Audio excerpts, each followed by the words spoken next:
Amen. Amen. Verse 21.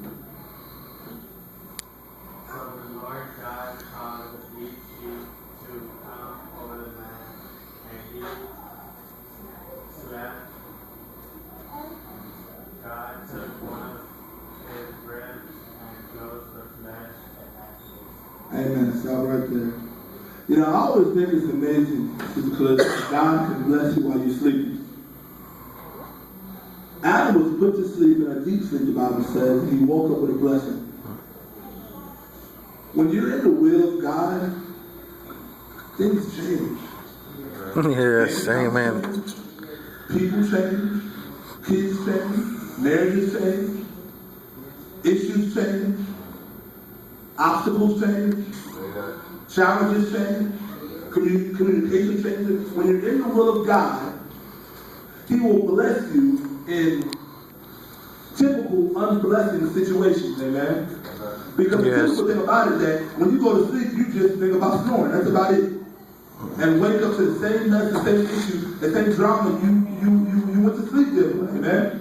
But when you're in the will of God, God will change the ordinary into extraordinary, amen? Yes, so amen. He knows he sees just 2 fish and 5 loaves of bread, but when it's in the hands of Jesus, He can bless it before your eyes or while you sleep and make more food enough that you know what to do. Amen. Amen. Because therefore the Bible says He doesn't just want your cup to be content. Psalm 23 says He wants you to overflow. Amen. So God blesses the man while he was even sleeping. An unexpected blessing, you might say. As we read, verse 21. So the Lord God caused the man to go into a deep sleep.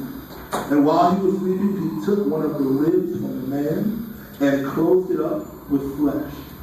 Then the Lord God made woman from the rib He had taken out of the man.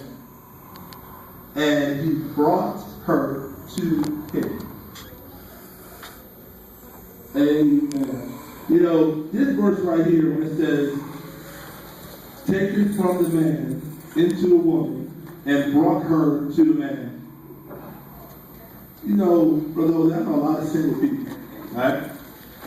I know a lot of single people who look for love in all the wrong places, like the song said, huh? And when I read that verse, I never read it in a way God revealed it to me.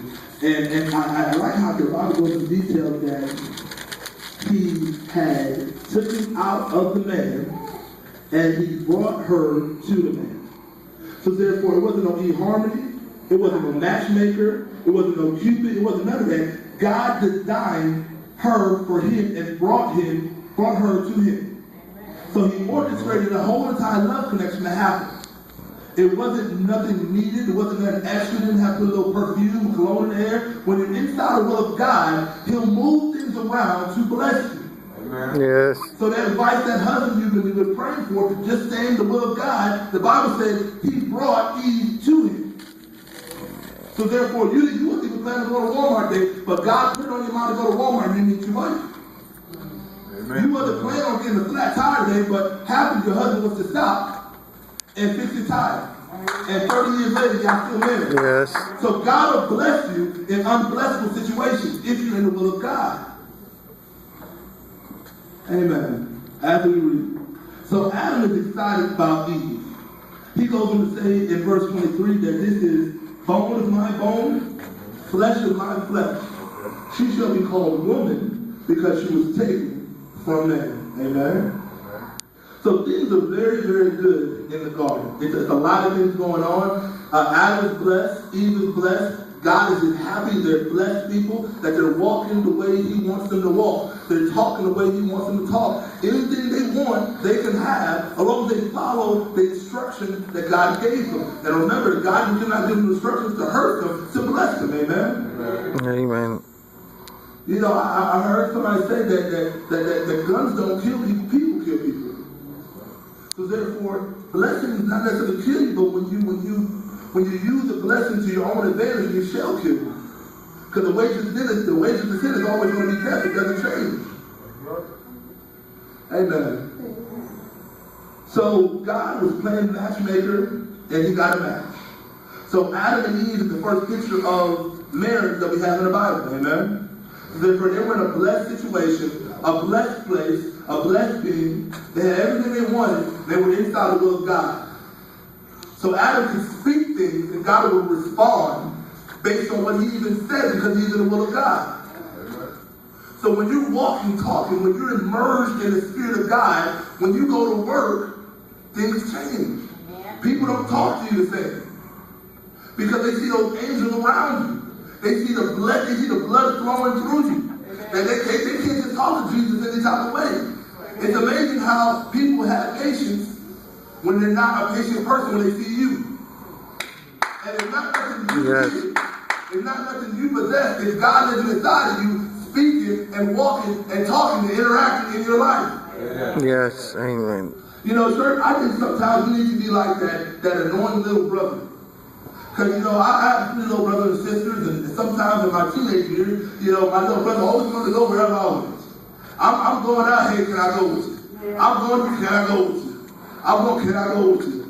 I can stretch. I'll be old enough. No, you can't stretch. You can't go. And sometimes we got to be like, yo, God, where you going? Where you going? Are you here? If you're here, I'm here.